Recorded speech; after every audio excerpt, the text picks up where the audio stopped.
नेपाल के इतिहास में पहली बार एक मेयर न जो किसी पार्टी से है न किसी बड़े खानदान से है, उसने नेपाल के पॉलिटिकल सिंडिकेट को हिला कर रख दिया। मगर ऐसी क्या स्थिति रही होगी कि एक रैपर और इंजीनियर काठमांडू का मेयर बन जाता है। रातों रात उसे लोग मसीहा समझने लग जाते हैं, मगर कुछ टाइम बाद ही वो ह्यूमन राइट्स वायलेशन से घिर जाता है।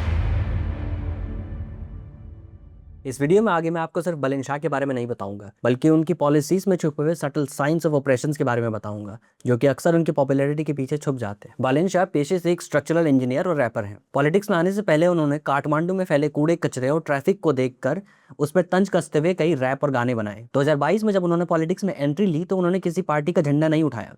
इसके बजाय उन्होंने सिंबल चुना लॉ की। लोग बहुत हंसे इस बात पर, लेकिन जब नतीजे सामने आए तो बालेन शाह ने 61,000 से ज्यादा वोट पाकर नेपाली कांग्रेस जैसे दिग्गज पार्टियों को धूल चटा दी। बालेन शाह की कार्यप्रणाली में उनके इंजीनियरिंग बैकग्राउंड का बहुत बड़ा हाथ है। वो शहर को एक स्ट्रक्चर के जैसे देखते हैं और जो भी चीज डिजाइन और स्ट्रक्चर के बाहर जाती है उसको हटाना ही एकमात्र सोल्यूशन है। लेकिन यहीं से तानाशाही के सटल साइंस दिखने शुरू हो जाते हैं। अक्टूबर 2022 की तारीख नोट कर लीजिए।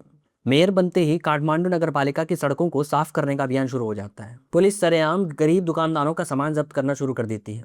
ह्यूमन राइट्स ऑर्गेनाइजेशंस के अकॉर्डिंग इस कार्यवाही से पहले कोई सूचना नहीं दी गई थी, और इसके साथ साथ पुलिस ने महिलाओं और बुजुर्गों के साथ धक्का मुक्की भी की। लॉजिक सिर्फ ये दिया गया कि शहर को सुंदर बनाना है, मगर क्या शहर की सुंदरता की कीमत किसी का पेट काट कर चुकाई जानी चाहिए? इसके बाद कार्यवाही शुरू होती है काठमांडू के स्लम्स पर। काठमांडू में बागमती के किनारे थपतली में बसे लोग, ये लोग जिनके पास कोई जमीन नहीं है, उनके घर पर बुलडोजर चलाया जाता है। जांच करने पर पता चलता है कि बालेन शाह ने इस कार्यवाही से पहले ना ही लैंड कमीशन ना ही यूनियन गवर्नमेंट को इत्तला किया। पुलिस और स्थानीय लोगों के बीच की झड़प में 36 से ज्यादा पुलिस कर्मचारी घायल हो जाते हैं। इस कार्यवाही का सबसे बड़ा इशू ये था कि रीसेटलमेंट के प्रोविजन के बिना उनको इविक्ट किया जा रहा था। अब बात करते हैं उन सटल साइंस की जिन्हें डेटा और रिपोर्ट्स ने हाईलाइट किया है। सबसे पहला है बालेन शाह का पॉपुलिस्ट डिक्टेटर पैटर्न।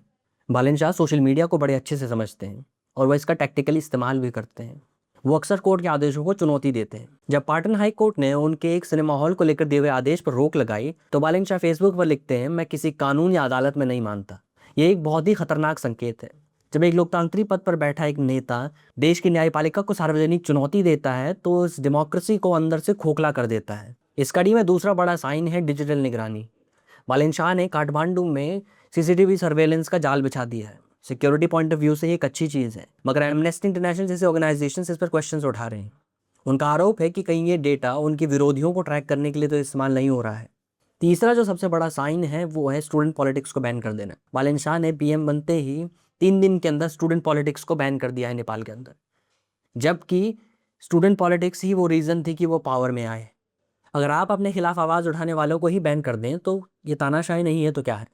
इस कहानी का एक बहुत बड़ा मुद्दा है ह्यूमन राइट्स एलिमेंट। दरअसल बालेन शाह के मामले में लोग उनको एक नायक मानते हैं। उन्होंने वो कर दिखाया जो पॉलिटिकल पार्टीज इतने समय से नहीं कर पाई। काठमांडू की सड़कों को कचरा मुक्त कर दिया उन्होंने, सड़कों को फुटपाथों को साफ कर दिया, लेकिन किस कीमत पर? अगर विकास के नाम पर कानून की प्रक्रिया को बाईपास किया जा रहा है तो ये ऑपरेशन नहीं है तो क्या है? नेपाल के पॉलिटिकल इतिहास में बालेन शाह का नाम एक प्रभावशाली नेता के रूप में लिखा जाएगा, इसमें कोई शक नहीं है, लेकिन उनकी पॉलिसीज को किस तरीके से याद रखा जाएगा ये जानना इंपॉर्टेंट है। क्या उन्हें एक सुधारक के रूप में देखा जाएगा जो शहर के लिए लड़ा, या एक ऐसा शासक जो गरीबों को कुचल कर चला गया?